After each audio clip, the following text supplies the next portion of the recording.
नमस्कार मित्रों, मैं हूं डॉक्टर हरिनिवास। चैनल का नाम है संस्कृत साहित्य एवं संस्कृति। महाभारत की श्रेष्ठ कथाएं आपको सुना रहा हूं और इस समय चल रहा है द्रोणों पर। गुरु द्रोणाचार्य ने आज 13वें दिन के युद्ध में चक्रव्यूह की रचना की है। अभिमन्यु उस चक्रव्यूह को तोड़ने के लिए मुख्य द्वार पर युद्ध कर रहे हैं। आपने अभी तक देखा कि अभिमन्यु ने किस पराक्रम का प्रदर्शन किया है। कोई भी योद्धा उनके सामने टिक नहीं पाता है। चक्रव्यूह है, इसलिए जब तक मुख्य द्वार नहीं टूटता है तब तक अंदर प्रवेश नहीं कर सकते हैं। और चक्रव्यूह में सेना हमेशा गोल गोल घूमती रहती है, इसलिए एक के बाद एक योद्धा उसी एक योद्धा से युद्ध करता रहता है। वो अकेला है युद्ध करने वाला, और यहां एक के बाद एक योद्धा वहां आता रहता है।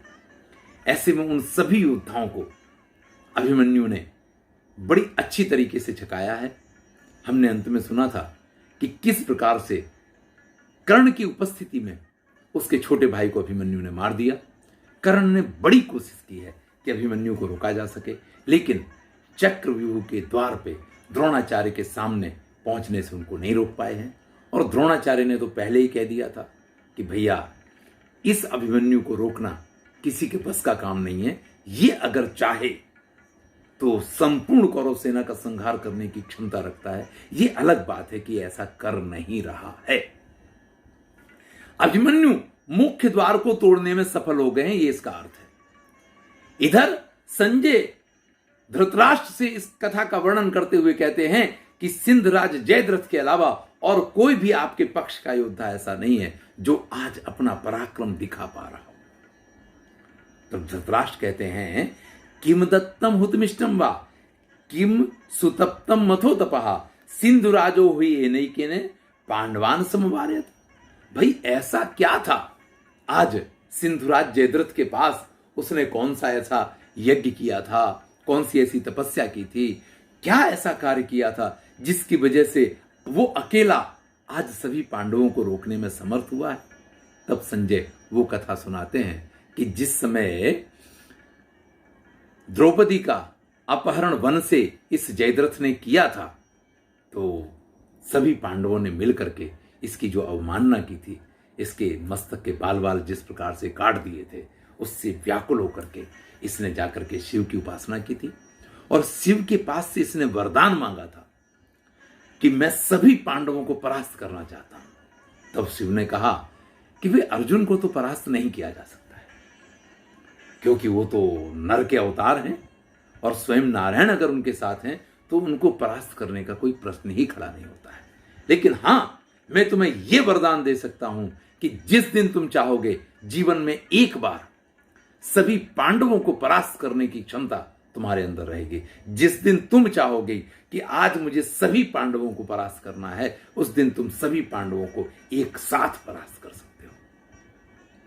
और उसी वरदान के दम पे आज मुख्य द्वार पे जयद्रथ खड़ा हुआ है।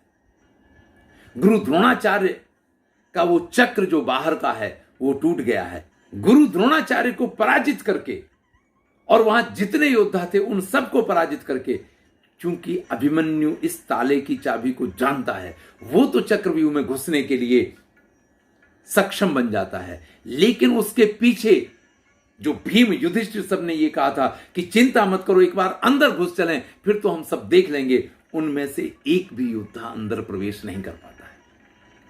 क्योंकि अब जैसे ही गुरु द्रोणाचार्य का वो मुख्य द्वार टूटा है, उस द्वार की जवाबदारी जयद्रथ ने संभाल ली है। और आज जयद्रथ जिस पराक्रम का प्रदर्शन कर रहे हैं, आज के युद्ध की दो ही हाईलाइट है 13वें दिन के युद्ध की। एक है जयद्रथ जिसने पूरी पांडव सेना को रोक के रख दिया है, किसी को मारा नहीं मारा, लेकिन एक भी योद्धा चक्रव्यूह के अंदर नहीं जा पाया है। और एक अभिमन्यु जो अकेला चक्रव्यूह के अंदर प्रविष्ट हुआ है और उसने अंदर जाकर के क्या क्या संग्राम किया है। तो चलिए, यहां युधिष्ठिर, सात्यकी, धृष्टद्युम्न, विराट, द्रुपद, शिखंडी, ये जितने योद्धा थे भीम और युधिष्ठिर के साथ, इन सब ने एक साथ जयद्रथ के ऊपर आक्रमण किया है। युधिष्ठिर ने अत्यंत क्रोध में आकर के, सामने कौन है? जयद्रथ है ना। देखिए, कई बार क्या होता है कि हम अपने शत्रु को कमजोर समझ लेते हैं और ये हमारी सबसे बड़ी भूल हो सकती है। ऐसे में युधिष्ठिर ने उसके धनुष को काट दिया, लेकिन पलक झपके इससे पहले आज उसने दूसरा धनुष उठा लिया है और इन सभी योद्धाओं को, जितने पांडव पक्ष के योद्धा थे, विव्याध 10 भी पार था। 10 बाण मारे हैं। भीम ऐसे में उसके सामने आ जाते हैं। वो भीम को बाणों की वर्षा करते हुए भीम के घोड़ों को मार देता है, भीम के रथ के टुकड़े टुकड़े कर देता है, ध्वज को काट देता है, छत्र को काट देता है। सोन्यदायाद बलवान सज्जम कृत्वा च कार्मुकम भीमस्या पातयत केतुम धनुर अश्वांश्च मारिश। इस प्रकार से विरथ बनाया हुआ भीम जो है, जब उसके घोड़े वोड़े सब मर जाते हैं तो सात्विकी के रथ पे सवार होता है। आज न तो नकुल की कुछ चल रही है, न सहदेव की चल रही है, न युधिष्ठिर की चल रही है, न भीम की चल रही है। और ध्यान रखिएगा, क्योंकि यही उस सेना के आगे थे, इसलिए इनको अगर रोक दिया गया है तो सात्यकी, धृष्टद्युम्न से लेकर के जितने योद्धा हैं, पांडव सेना का कोई भी योद्धा जयद्रथ को परास्त करके उससे आगे नहीं निकल पाया है। सौभद्रेण हतैः पूर्वम सोत्तरा योधिभिर्दुषयि पांडूनाम दर्शिता पंथा सैंधवेन निवारिता। इसलिए पांडवों के अंदर प्रवेश करने के लिए सुभद्रा पुत्र अभिमन्यु ने जो द्वार बनाया था, उस द्वार को तुरंत ही सिंधुराज जयद्रथ ने इस प्रकार से रोक दिया है। अभी तक हमने अभिमन्यु का बाहर जो युद्ध चल रहा था वो देखा। अब चलिए चक्रव्यूह के अंदर हम भी अभिमन्यु के साथ चलते हैं। अभिमन्यु जैसे ही उस व्यूह के अंदर पहुंचे हैं तो सबसे पहले वृषसेन के साथ उनकी मुलाकात हो जाती है। तुरंत ही यंतारम हत्वा चिच्छेद कार्मुकम, उसके धनुष को काट देते हैं और उसके सारथी को मार देते हैं। वृषसेन ने भी ऐसे में अभिमन्यु के घोड़ों को घायल किया है। अभिमन्यु के घोड़े अभिमन्यु के रथ को लेकर के एक तरफ भाग खड़े होते हैं और उसी मौके का फायदा लेकर के वृषसेन का सारथी जो है बेहोश हो गए वृषसेन को वहां से लेकर के निकल जाता है। तभी वसातीय नाम के जो योद्धा हैं वो वहां अभिमन्यु का सामना करने के लिए आ जाते हैं, लेकिन अभिमन्यु ने 6 बाण मारे हैं और उन 6 बाणों से वो जो योद्धा है वो उसका मस्तक कट के और इस पृथ्वी पे गिर जाता है। सौभद्रा सा पपात व्यसुः छितौ, उस वसातीय को जो है अभिमन्यु ने उसके सिर को काट करके पृथ्वी पे गिरा दिया है। वसाती के गिरते ही पूरी कौरव सेना में एक बार फिर से अंदर हाहाकार मच गया है। बहुत सारे योद्धा एक साथ आक्रमण करते हैं। निहतै क्षत्रिय सूरई नाना जनपदेश्वरई जय गृद्धई व्रता भूमि दारुणा समपद्यत।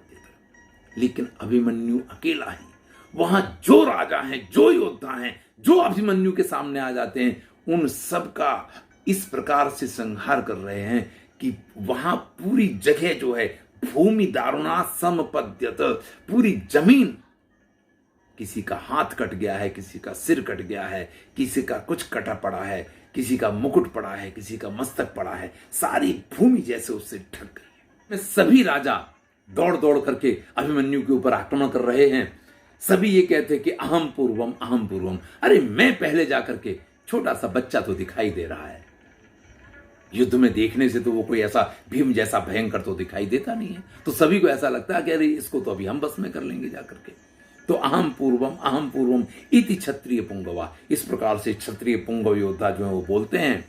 और ऐसी स्थिति में सत्यस्रवा नाम का एक योद्धा जो है वो सामने जाकर के पहुंच जाता है और एक ही बाण से अभिमन्यु ने उसके सिर को काट के अलग कर दिया है।